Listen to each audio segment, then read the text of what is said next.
It's a bigger problem that you have fewer coaches that are great, so that's not scalable to the general population. So if you can augment those great coaches to be able to handle more athletes or more people in the general population, that would be better for society, for public health.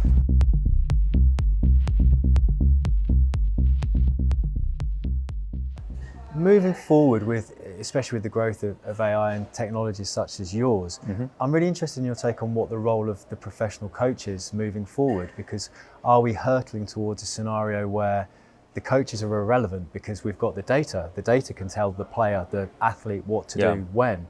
Is the coach going to be an important part of the setup? Is it an arm around the shoulder? Is it man or athlete management? How do you see it all fitting together? And I guess, is the role of the coach versus technology collaborative? Is it a combat? How's it all going to fit in? So first of all, we're humans.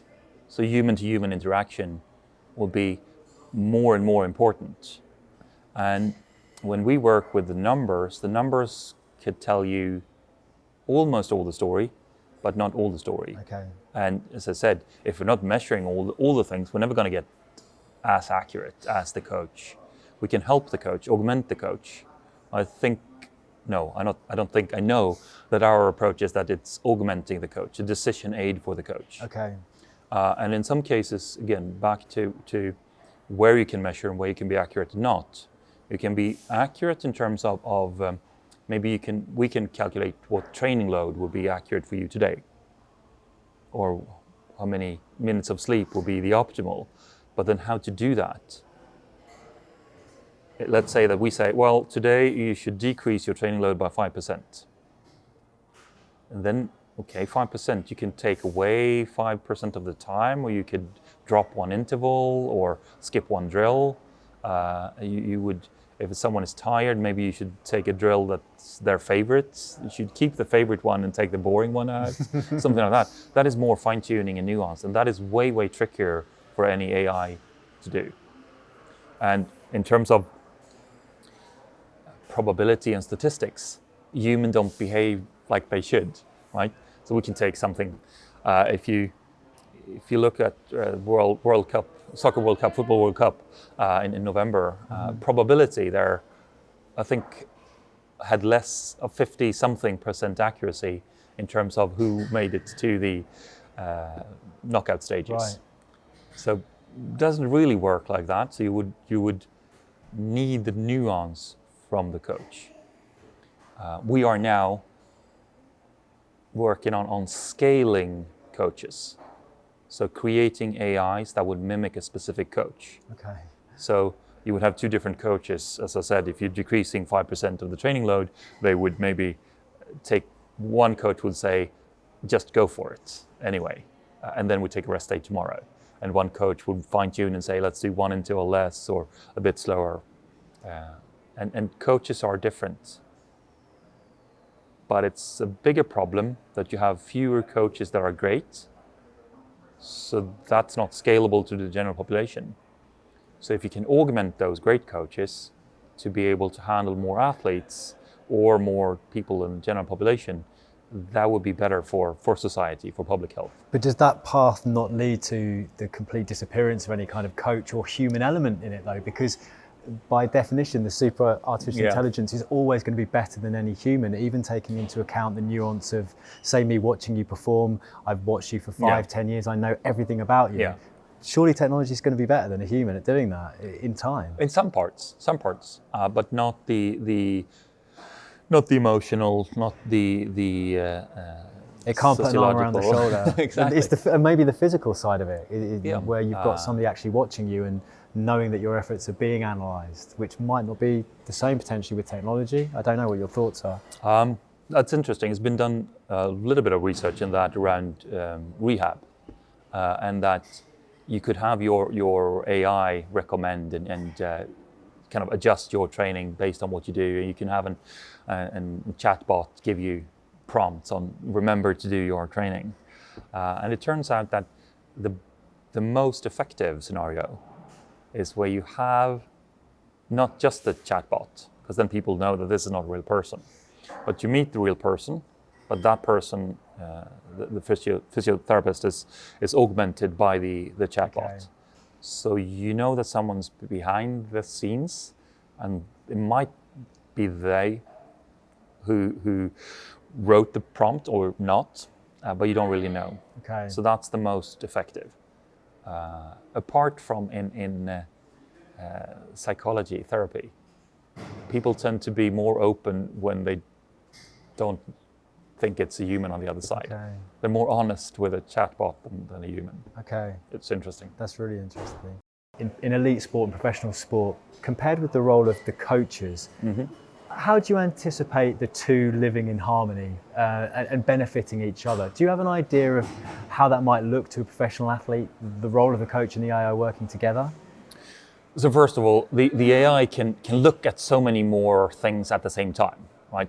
So if you have a team sport, if you have basketball, if you have football, soccer, the AI can look at everything at the same time. So you have all the players, all the movements, all the types of things that they're doing, meaning that you can get the metric from the AI saying the highest probability for you to set the last shot in basketball would be by this player from this position against this defender. Okay. Okay, that would be helpful, right? Yes. And you would see that already now. One photo was going around on social media lately was Manchester United's analytics bench, but it could be any of the teams, right? They would have 8 or so analysts with AI in the stalls looking at the game at the same time, and then you could feed that information to usually the assistant coach. Okay. And then you can decide, will you actually see that the defender on the left side is in the opposing team is slowing down, is getting tired. So we should start, then the coach would decide what to do with that information, right?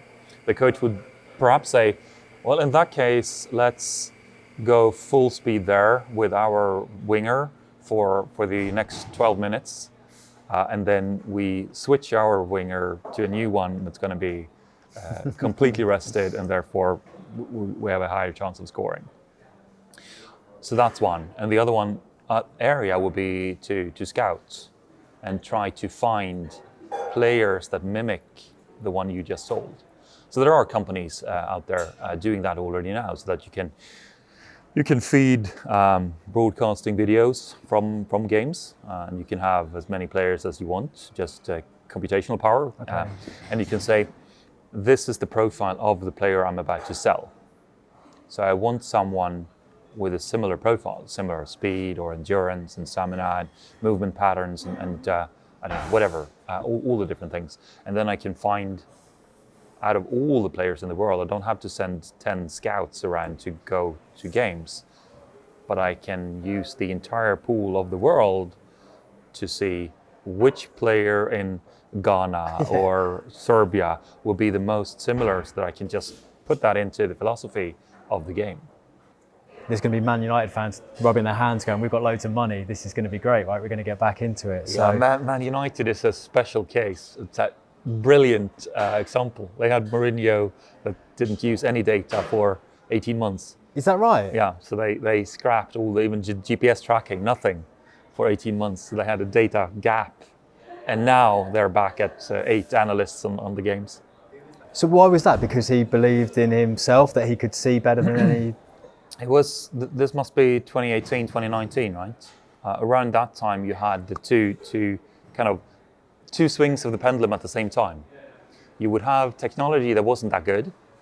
So you would have people that trusted the technology that they shouldn't have trusted. Okay. And then you had the other ones saying, well, hang on here. We have 5 doctors on the team and we have 25 players.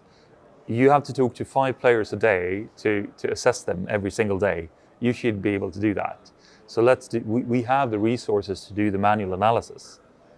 And no one really questioned the manual analysis would work.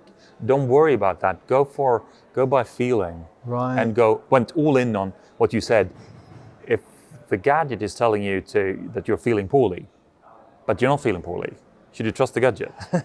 That's like in Sweden, the saying is, should you trust the map or the reality? Okay. You should trust reality. Yeah.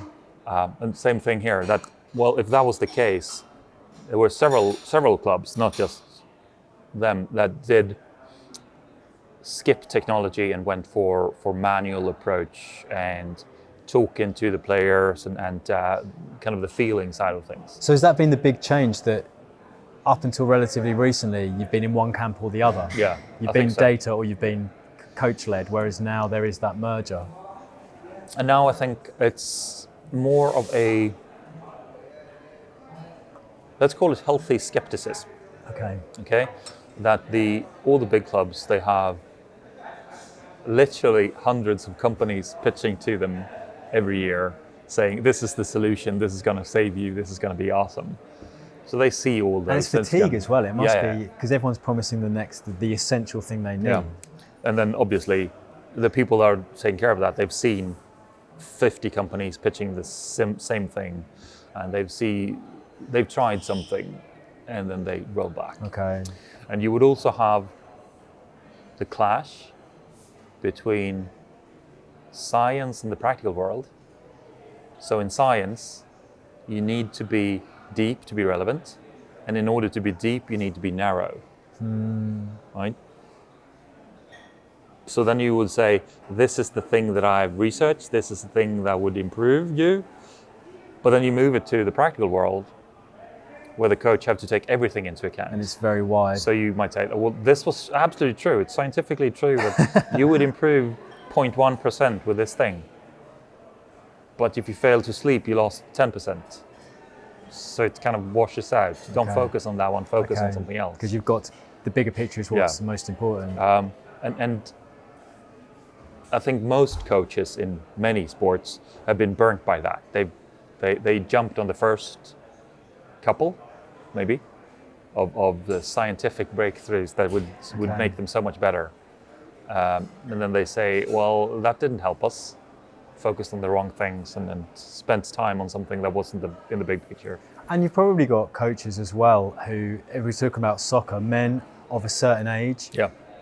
Technology is not something they've grown up with. You know, it wasn't done in my day this way. And also, you don't want to promote something that can potentially talk you out of a job. You don't want to big up your replacement. No. Right? I think that's been an issue for players as well. Okay. So football players sharing their data would be afraid that someone saw that you were injured or you were out of the game. So the kind of the thinking is, I don't want to share that because they're gonna let me go. Because you're going to be insecure about your own data rather than positive. Okay. Which is paradoxical, because they're already judging you on what's publicly available. Yeah.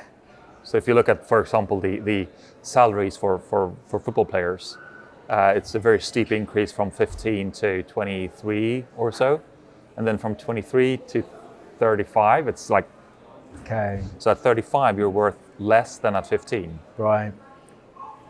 And you would have players now like Ronaldo and Messi and Ibrahimovic. Yeah. They're way past that, and they're still performing. Mm-hmm.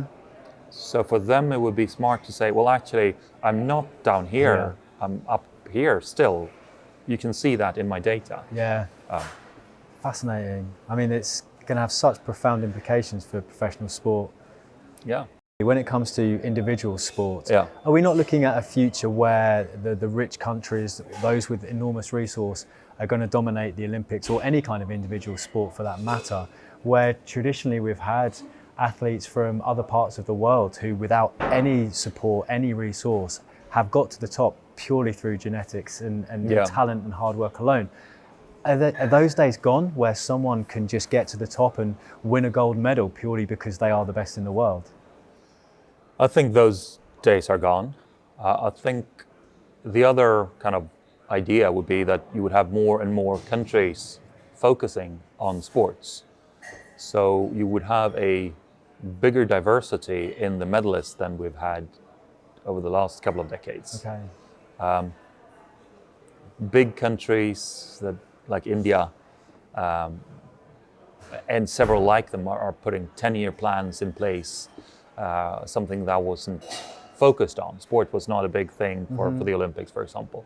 And you would see already now we have more and more Olympic medalists from those countries. So it would be kind of both ways here. You need the support, you need to do a lot of training, you need the technology, you need the help to be successful, but that will be distributed to more and more countries. So it will not be just the US, or you would see few countries at the top of the podium everywhere, but more and more spread out instead.